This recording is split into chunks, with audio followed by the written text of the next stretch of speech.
On va voir aujourd'hui la notion des empilements compacts. C'est un modèle où les atomes d'un cristal sont assimilés à des sphères dures, indéformables. Chaque atome de cristal est déterminé par un tel rayon et une telle masse et peut-être une charge répartie uniformément sur la sphère, pour des cristaux ioniques par exemple. Si l'on approche les atomes les unes des autres jusqu'ils soient au contact, on dit que l'empilement est compact. Cette compacité est maximale si l'ensemble de tous les atomes de cristal occupe un volume minimal.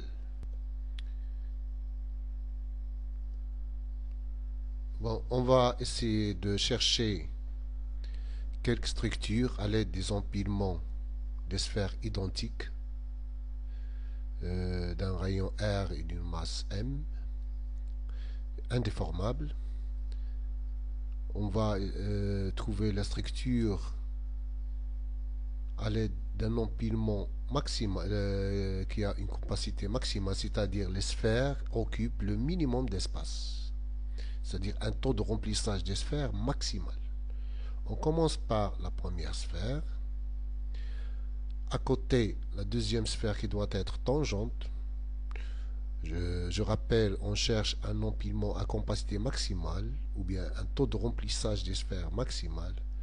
La troisième sphère à côté et on forme ligne par ligne jusqu'à remplir de l'espace. Deuxième ligne, pour la deuxième ligne, la sphère doit être tangente aux deux autres. Je rappelle toujours qu'on doit obtenir un empilement maximal. Voilà, ils sont dans ce cas, chaque sphère doit être entourée par 6 sphères. Voilà, quatrième ligne, etc. On va remplir tout le plan comme ça. Ça, c'est une première couche. On remarque que chaque sphère est entourée par 6 sphères. Pourquoi 6 sphères? Parce que c'est 3 qui forment un triangle équilatéral. Le triangle équilatéral, on sait déjà que l'angle c'est pi sur 3, c'est-à-dire 2pi sur 6, et 2pi. Donc chaque sphère doit être entourée par 6 sphères, c'est-à-dire 6 fois 2pi sur 6 égale à 2pi. Voilà la première couche. On remarque aussi que chaque sphère est entourée par 6 lacunes. Pour former la deuxième couche, on va remplir ces lacunes. On ne peut pas remplir toutes les lacunes, parce que la distance entre ces deux, par exemple, c'est 2 r. C'est 2 r. Donc, si on remplit ce trou, on ne peut pas remplir le trou voisin. Il faut remplir l'autre. Donc, il y a 2 cas. Il y a 2 possibilités pour passer aux deuxième couche. Donc, soit de remplir ces trous, ou bien ces lacunes définies par ces points rouges, ou bien l'autre possibilité, on remplit ces lacunes bleues. On va par exemple choisir le deuxième cas.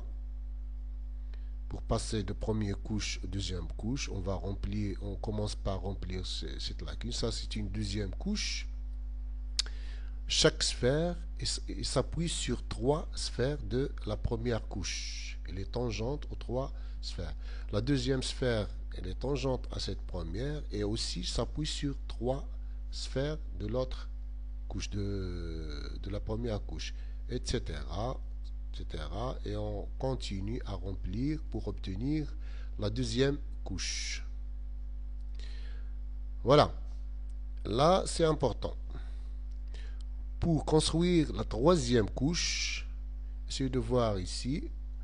La première couche, chaque sphère est entourée par 6 sphères. La même chose pour la deuxième couche aussi, chaque sphère est entourée par 6 sphères.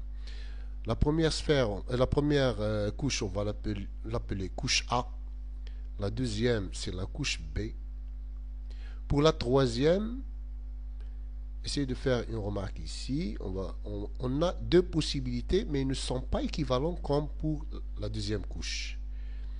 Il y a 2 types de trous, ou bien de lacunes, qui entourent chaque sphère.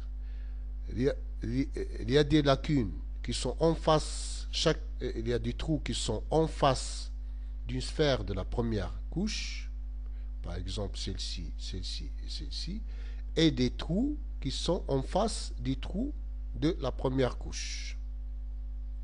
Donc, il faut choisir l'une. Si on choisit les trous qui sont en face des sphères de la première couche, on va obtenir un empilement de type A, B, c'est-à-dire la troisième couche il va être équivalente à la première, c'est-à-dire chaque sphère est en face d'une sphère de la première couche. Donc, la première couche, si on l'appelle la première couche A, la deuxième B, la troisième c'est A. Et l'empilement AB, AB, AB, AB, il donne une structure qu'on appelle la structure hexagonale compacte. La structure hexagonale compacte. Si on fait l'autre choix, c'est-à-dire on remplit les autres trous qui sont en face des trous, on va obtenir une autre structure, mais avec toujours on a une capacité maximale. C'est le taux de ici, on a toujours un taux de remplissage des sphères maximal. Voilà la couche A en bleu, la couche B et la couche C ici, on remplit les trous qui ne sont pas en face des sphères de la première couche, en face d'un trou. Dans ce cas, on trouve une structure cubique à face centrée. On va voir après comment ça, pourquoi c'est cubique à face centrée. Donc, si on répète l'empilement de cette façon, A, B, C, A, B, C, A, B, C, on trouve la structure cubique à face centrée. Et pour la première structure, c'était AB, AB, AB, c'est la structure hexagonale compacte.